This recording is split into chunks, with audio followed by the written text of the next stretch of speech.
I was minding my own business, walking around the mall, when I heard a loud, obnoxious voice shouting, "Excuse me! Can I talk to the manager? This store has terrible customer service." I turned around to see an entitled Karen making a scene at a store nearby. She was waving her arms around and had a face like she was about to explode. I couldn't help but roll my eyes at her behavior. I had seen people like her before, always demanding special treatment and acting like the world owed them something. As I walked past her, I heard her shout, "This is unacceptable. I demand a discount for my inconvenience." I shook my head and kept walking, trying to ignore her. But as fate would have it, I ended up in the same store as her just a few minutes later. I was browsing through some clothes when I heard her again. "Excuse me, do you work here?" she asked me, her tone dripping with entitlement. I turned to face her, trying my best to keep my annoyance in check. "No, I don't work here. Sorry." "Well, can you help me then?" she demanded, shoving her phone in my face. "I need to find this exact product in the next 5 minutes or I'll be late for my meeting." I raised an eyebrow at her. "And why should I help you?" "Because you're here, and I need help. It's your responsibility," she said, as if it was the most obvious thing in the world. I couldn't help myself. "Oh, I'm sorry. I didn't realize that helping entitled people was part of my job description." Karen's face turned red with anger. "How dare you? I demand to speak to your manager right now." I shrugged.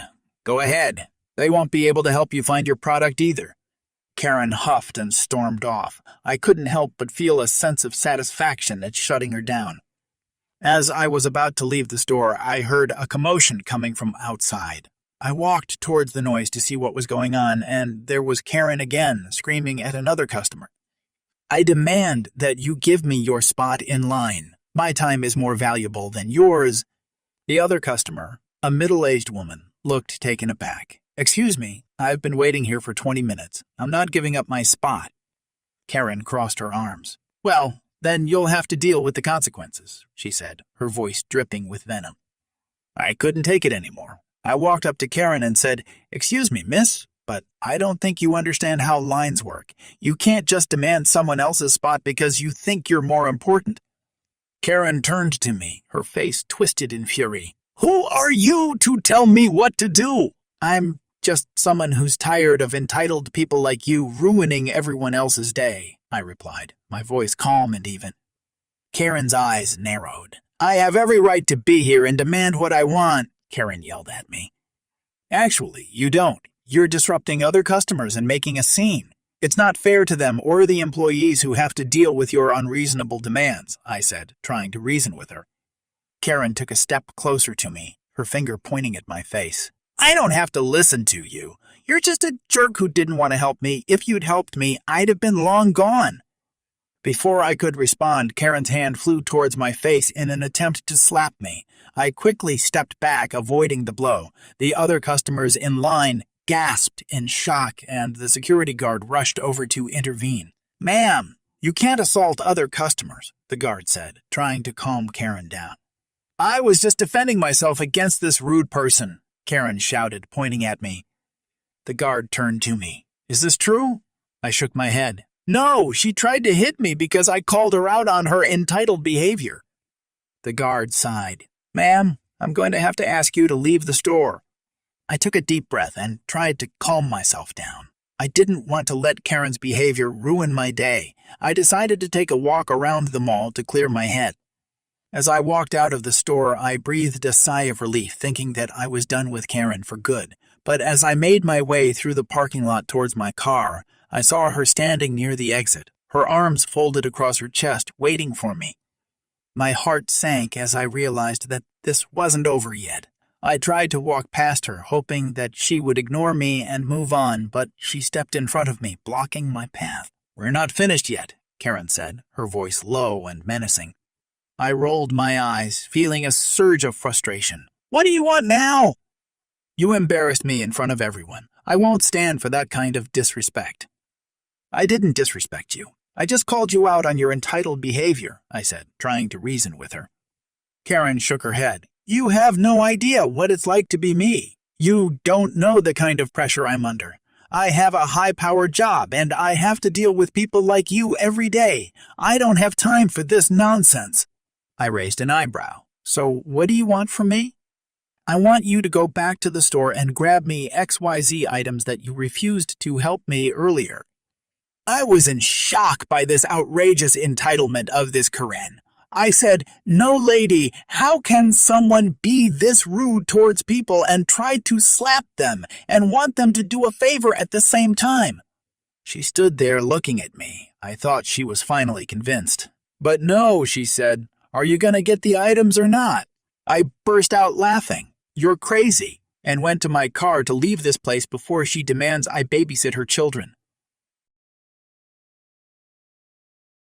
I decided to go to the park to enjoy the weather and read a book as it was a beautiful day. The sun was shining. As I was walking towards the bench, I noticed a family with a young boy and girl sitting on the next bench over.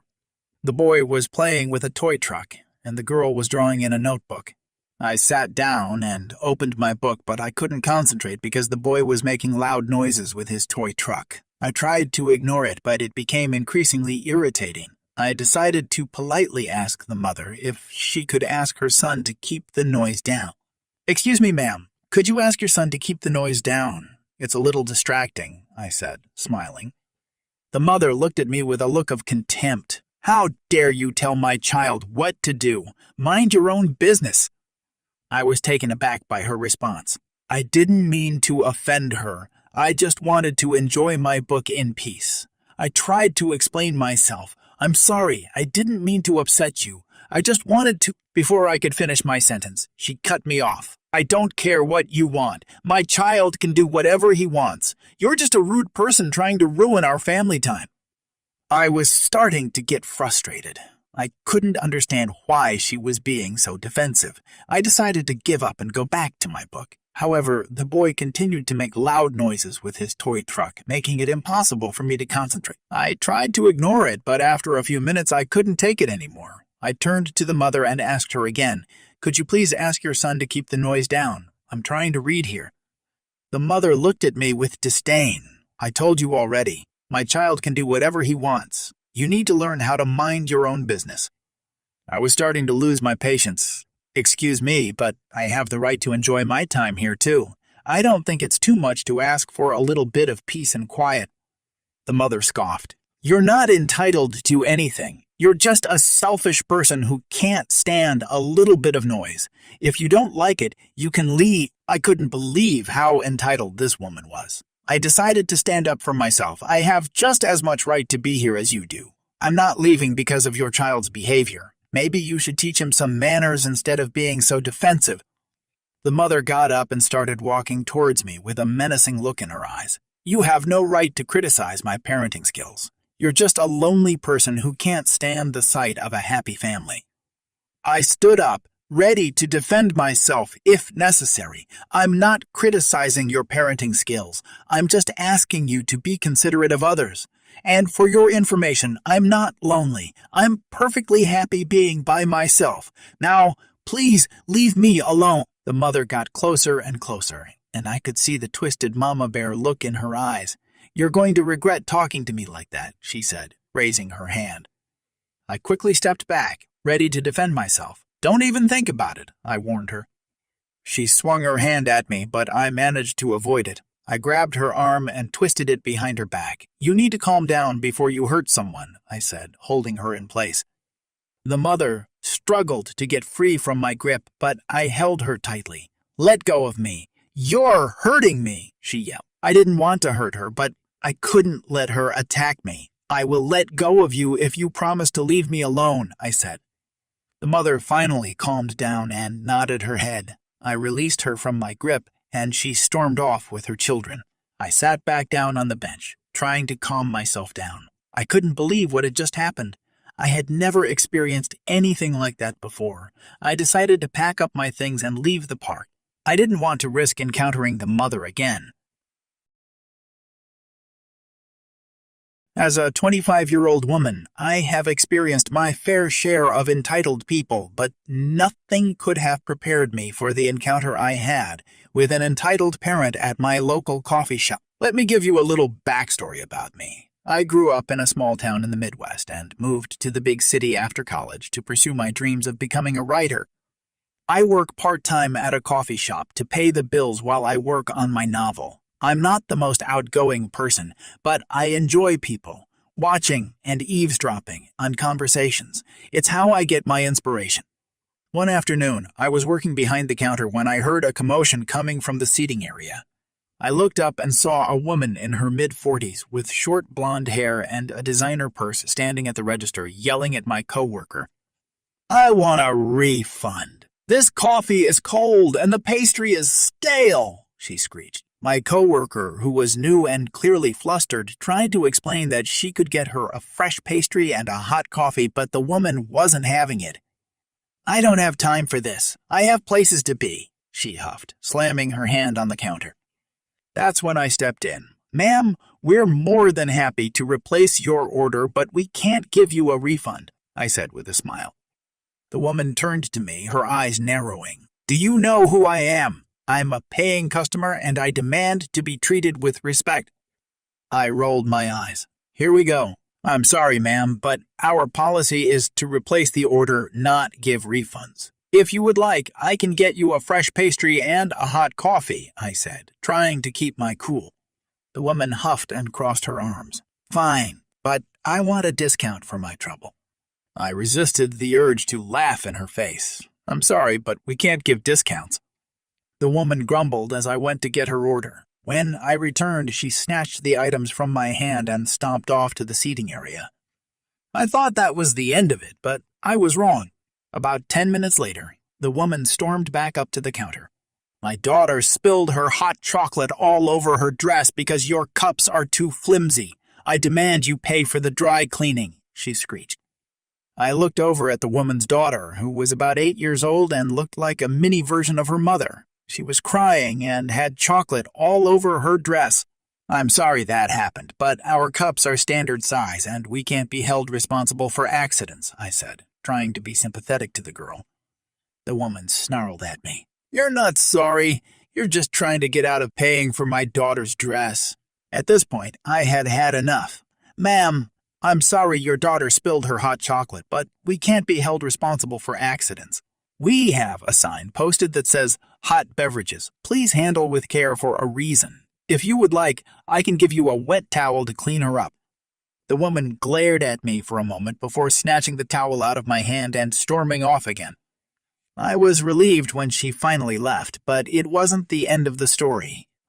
A few days later, I was working the morning shift when the woman walked in again, this time with her husband in tow. "Hi, ma'am. Can I help you?" I asked, trying to sound polite. "Yes, you can. I want to speak to your manager." I raised an eyebrow. "Is there a problem?" "Yes, there is," the woman said, gesturing to her husband. "My husband and I were here a few days ago, and we had the worst experience with one of your employees. She was rude and unhelpful, and we demand something be done about it." I resisted the urge to roll my eyes. "I'm sorry to hear that. Let me get my manager." I went to the back to get my manager, who was equally annoyed with the entitled couple. They spent the next 10 minutes complaining about how terrible our service was and how we needed to do better. When they finally left, my manager turned to me and shook her head. "Some people just can't be satisfied." I nodded in agreement. "Tell me about it." It was a few weeks later when I saw the entitled woman again. This time, she was with her daughter and a group of her friends. I was behind the counter, trying to mind my own business when I heard her voice. "Excuse me, can we get some service?" she called out. I turned to see her standing at the register with a group of pre-teen girls behind her. "Just a moment," I said, making my way over to them. "What can I get for you?" I asked, trying to sound friendly. The woman gestured to the group of girls. "They want some hot chocolates." I nodded and started to make their drinks. As I was finishing up, the woman leaned in close to me. "I hope you've learned your lesson," she whispered, a smug look on her face. I glared at her. "Excuse me? You know, after the last time we were here, you were so rude to me," she said, still smirking. I couldn't believe the nerve of this woman. "Actually, you were the one being rude and entitled," I said, my voice dripping with sarcasm. The woman's face fell and she sputtered for a moment before turning and walking away with her group of girls. As I watched her leave, I couldn't help but think that some people just never learn. But at least I got to give her a taste of her own entitled medicine.